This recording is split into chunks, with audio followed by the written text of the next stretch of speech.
Hey, I'm Cole Kirkpatrick, and in this video, I'm going to cover some of the things I've learned over the years from riding in Moab, Utah.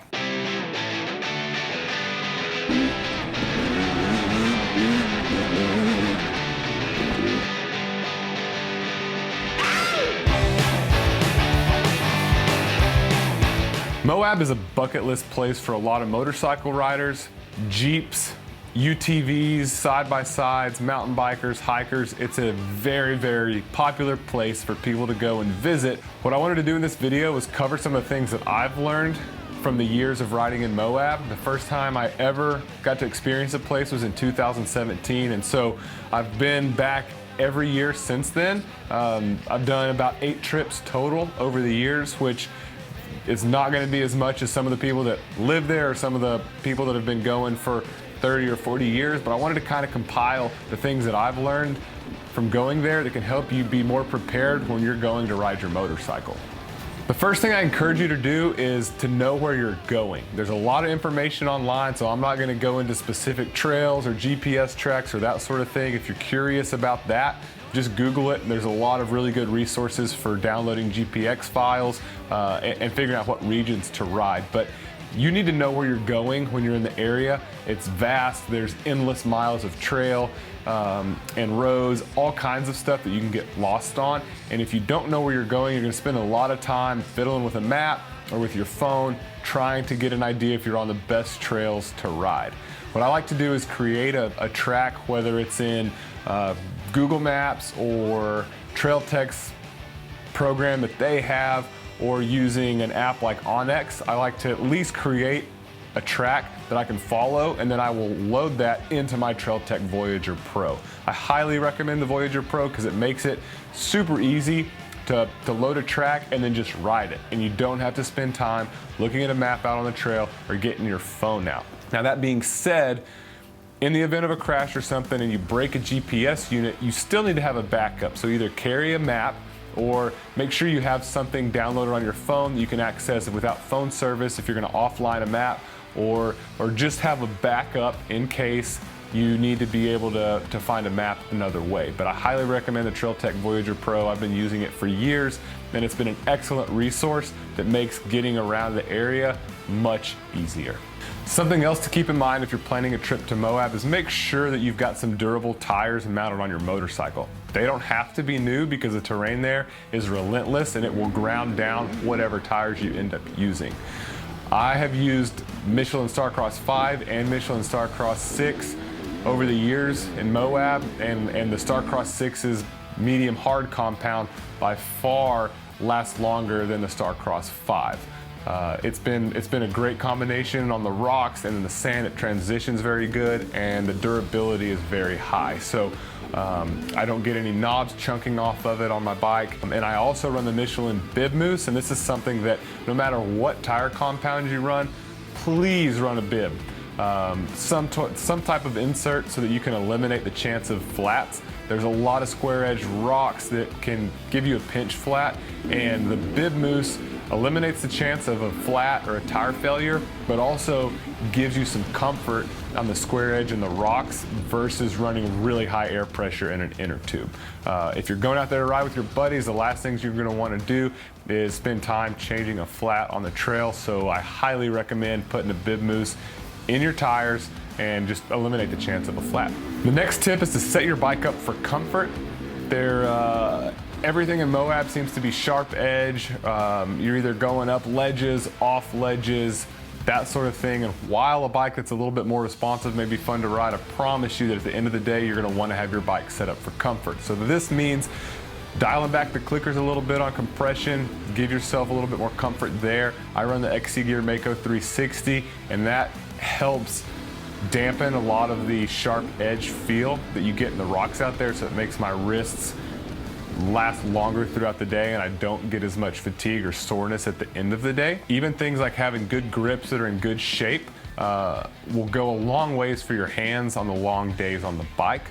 I also run the Seat Concept Comfort Seat on my bike when I'm in Moab. I stand up a lot. The conditions kind of demand that you stand up a lot in Moab, but if I do find myself seated on road sections or whatever it may be, the Seat Concept seat makes it where my rear doesn't get nearly as chafed. So that's another thing just to keep in mind. Set your bike up for comfort for long days in the saddle, and that'll help ensure that you have a really good time. This next point goes back to kind of knowing where you're going, but make sure you carry enough fuel. If your stock tank will only go 60 miles and you're planning to do a route that's 70 or 80 miles, make sure you're either carrying fuel on the bike, in your pack, or get yourself a larger tank from somewhere like IMS that will open up the opportunity to ride a little bit further, maybe connect some larger loops that you wouldn't be able to on a stock tank. Either way, just know how far your bike will go on a tank so that when you're planning routes, you can plan accordingly, because the last thing you want to do is run out of fuel, because it is very desolate out there and there's not much shade. Speaking of shade, another important thing that I've learned over the years is dress to keep cool. I was there last week and the temperatures were pretty low. I was wearing 2 jerseys and a jacket, but I still dressed in a way that I could peel off layers as it warmed up and as I needed to. The sleeves on the moose vest that I wear, they come off, so I was able to pack those up and put them into my pocket as the day went on. But make sure no matter what time of year you're riding in the area, dress appropriately. If you're riding in the spring and summer months, make sure you're wearing vented gear just so that your body can keep cool. I run the Moose Sahara gear most of the time in the region. It helps keep my body temp down. There's not a lot of shade out on the trail, not many places to hide from the sun. So if you break down or find yourself in a tight spot, you definitely want to be dressed for the conditions. So be mindful of that. I like to wear a neck gaiter just to keep some of the sun off my neck. Lots of sunscreen also on your wrist too, because you'll get sunburned on your wrist if your jersey exposes some skin. But it's super important to just be prepared when you're out riding in Moab. The sun just radiates off the rocks too, so while it may be 80 degrees in the sun, you're gonna have a lot of bounce back off the rocks and more heat coming from there. So dress appropriately, and then also outfit your bike appropriately. A radiator fan can be a crucial piece of equipment to help your bike stay cool, because sometimes you're not going to be riding that fast in the more technical terrain, and with the heat from everywhere off the rocks, it's really hard on the bike. So a radiator fan can help keep the temperatures down on your motorcycle where it's not overheating, spraying antifreeze out. Another tip is to ride with friends. It just gives you more people to help in the event of an emergency, or if you get to a hard bit of trail and you need help. It always helps to have a buddy. And if you're not familiar with the area and are a little bit intimidated, maybe you don't have a group to go, there's several outfitters. Gnarly Routes, the one that I work for, we offer rides there, and then there's other companies like Ride Moab Industries in the area that are super familiar that can help point you in the right direction. So just make sure you do your research. Don't go ride alone. Expect the unexpected, whether it's oncoming traffic, a bike breaking down, an emergency situation. Make sure you're carrying tools and a first aid kit just in case something that you aren't expecting happens. This can be a chain breaking, a fuel pump going out, having to tow somebody in. I've seen a lot of different things happen out in Moab. A couple years ago, Russ and I were riding in the dark, and there were some guys that had a Jeep that had broken down, and they were trying to figure out a way to get a call out, to get back to town, to be able to get the tools that they need to get going again. And so be prepared. If you're gonna go out for a really long day, ride a bike that has a headlight so that if you have to come back in the dark, you'll be able to do so. Carry a tow strap in case you've got to tow someone out. Plenty of tools, food, water. Carry a sat phone or a GPS tracker if you're by yourself, or even if you're with a group. Those pieces of equipment can be crucial, and they can be priceless whenever you need them in a pinch.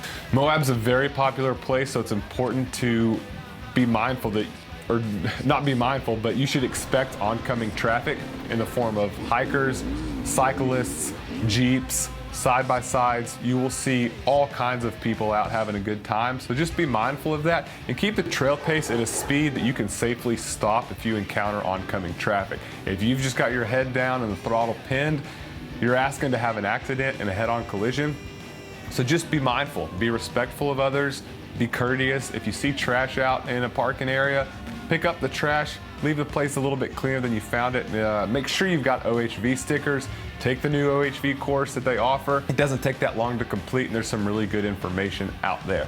If you encounter gates out on the trail, leave them in the condition that you found them. If it does say please close gate, make sure you close the gate, and let people on the trail know how many riders are in your group. So if you're the leader, make sure you're letting the person that you're encountering on the trail, let them know how many people are behind you. And if you're the last person, make sure that you indicate that you're the last person once the group passes.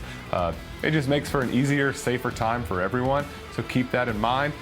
As far as safety goes out on the trail, there's no markers to let you know that you're on the edge of the cliff or that there's a big hole. You've really got to pay attention and ride within your limits in the area. There are ledges that drop off hundreds of feet, and if you miscalculate, you will die. So please, please, please be aware of that sort of thing out on the trail. And if you're 50 miles deep into a ride, it's probably not the best time to start trying to do some big splatter or huge hill climb when you're a long ways from the truck.